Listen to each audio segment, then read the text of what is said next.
Hello students, आप सबों का स्वागत है हमारे चैनल पे।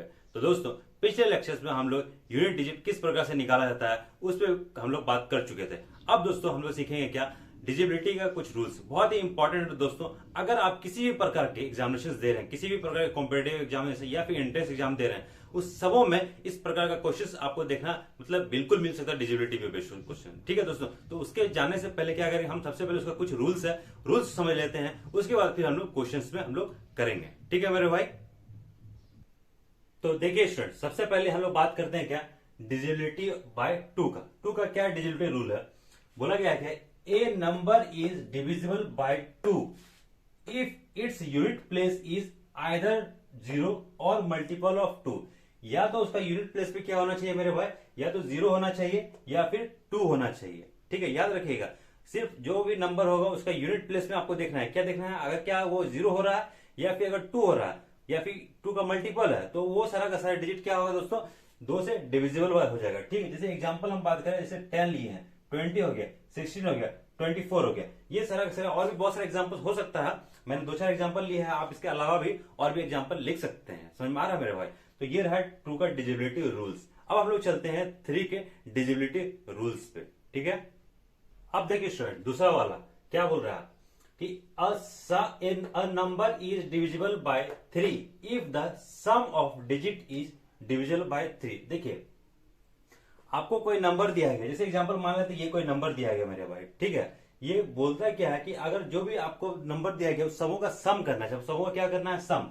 अगर सबों का सम अगर 3 से डिवाइड हो जाता है तो वो पूरा का पूरा नंबर भी क्या होगा, 3 से डिविजिबल होगा, यानी 3 से भाग पूरी तरह से खा जाएगा। ठीक है, तो चेक करते हैं कैसे, सबको जोड़ो।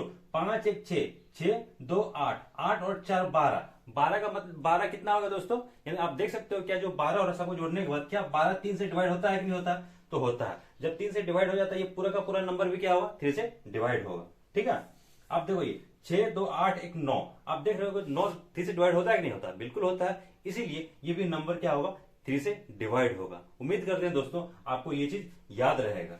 ठीक है, चलिए स्टूडेंट्स, अब हम लोग समझते हैं क्या डिजिबिलिटी बाय 4 का क्या नियम है। बोला जाता है कि a number is divisible bye 4, वो नंबर किससे 4 से डिवाइड होगा। क्या रूल बोलता है, if the last 2 digit number is, जो नंबर दिया रहेगा उसका लास्ट 2 डिजिट नंबर क्या होना चाहिए, 2 को 0 होना चाहिए। अगर लास्ट का 2 डिजिट नंबर 2 को 0 हो जाएगा तो क्या होगा, वो 4 से डिवाइड हो जाएगा। ठीक है, इसके अलावा और भी क्या बोल रहा है कि बोल रहा है डिविजल बाय 4। और अगर जीरो नहीं भी दिया, मान लो इस तरह जीरो नहीं भी दिया है तो ऊपर भी अगर लास्ट डिजिट क्या है, अगर 4 से डिवाइड हो जा रहा है, लास्ट का 2 डिजिट 4 से डिवाइड हो जा रहा है, तो इसका मतलब क्या होगा, वो नंबर भी पूर्ण रूप में 4 से डिवाइड होगा।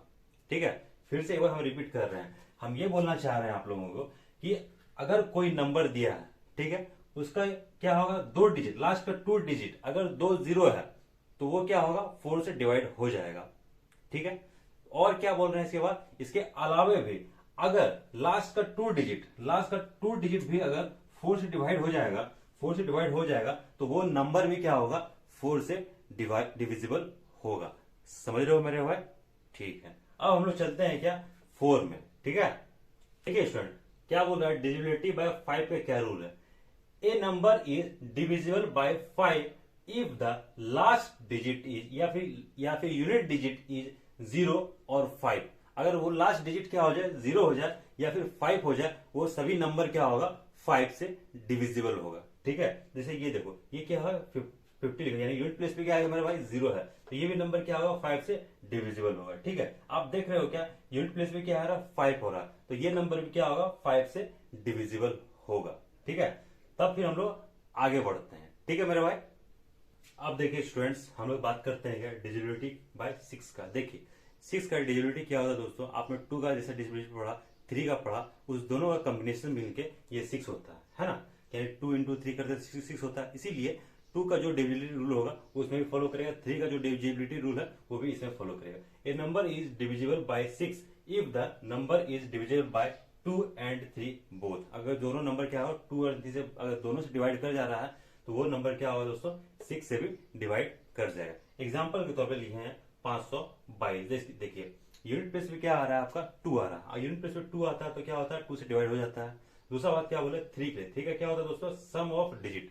5 2 7, 7 और 2 9, 9 अगर यानी 9 डिवाइड हो जा रहा है 3 से, इसका मतलब ये नंबर भी क्या होगा 3 से डिवाइड होगा। उम्मीद करते हैं दोस्तों आपको ये सब चीजें क्या हुआ समझ में आया होगा। इसके बाद हम लोग आगे बढ़ेंगे। आज के लिए बस इतना ही रहने देते हैं मेरे पास। Thank you.